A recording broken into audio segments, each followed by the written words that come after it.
may comment ka sa yung Miss Universe, parang mga veterans. Mukhang madugo ang labanan this year. I know, bloodbath talaga. And it makes me excited as a pageant fan because they're really trying to deliver a great show for us. I know some of the girls. Isa din sa kilala ko yung kaibigan ko si Alexi from Iloilo City. So, sabi ko nga, kung ibibigay sa'yo ni God, ibibigay niya talaga sa'yo. You're gonna have that winning bullet. So, are you rooting for Alexi Brooks? I'm rooting for Alexi, of course, but also I have a lot of friends na kasali, and I know also their personal struggles, and I'm also rooting for them. Overall, masasabi ko, bilang isang kandidata dati, mahirap po yung pageantry, so instead of comparing or rooting for just one girl, pray for everyone, kasi hindi madali yung journey nila.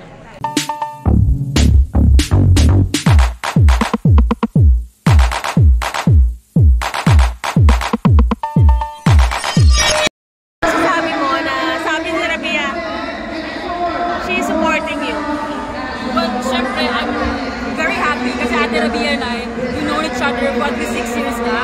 We have common friends kasi sa Iloilo. So parang we know each other ever since I joined the competition.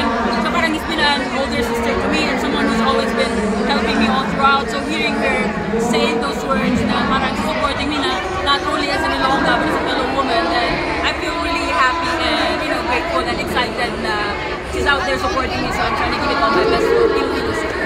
Would you say na she's one of those people who inspired you to enter pageantry? Hindi naman. Yes, of course. Like, seeing someone who came from the place that you came from, it will give you so much inspiration and motivation to keep moving further.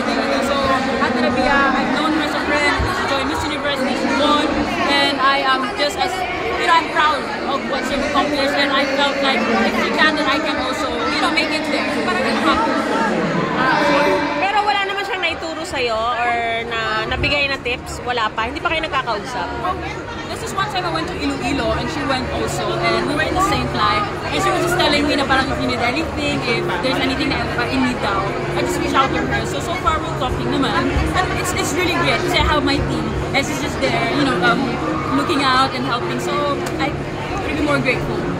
So, last question, Alexi, last month na ng preparation or before the coronation, di ba? Oo. So, kumusta?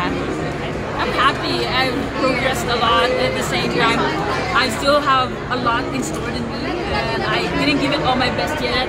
Still on my way working out there and I'm excited. I'm willing to give a good show.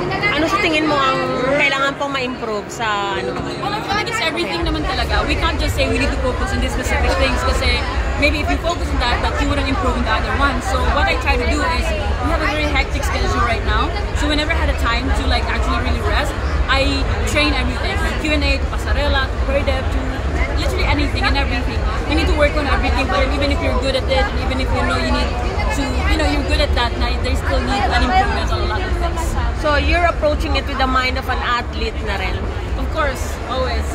Halos mga requirements kayo sa Miss Universe, age requirement, wala na, height requirement and all. Ikaw ba, are there names or are there faces I'd like to see compete again sa Miss Universe Philippines? Naku, madami-dami. Isa siguro yung kumare ko, si Eliza Marinaw. She was my batchmate back then. Siya rin na kay Pia. Gusto niya rin si Eliza. Yes! She's a mom of two now. But nakikita ko kasi na now, she is more empowered. Kasi mas marami na siyang experience bilang isang nanay. And I guess masishare niya yun. So, sana Inday, if you're watching. If gusto mo pasok, support kami sa'yo.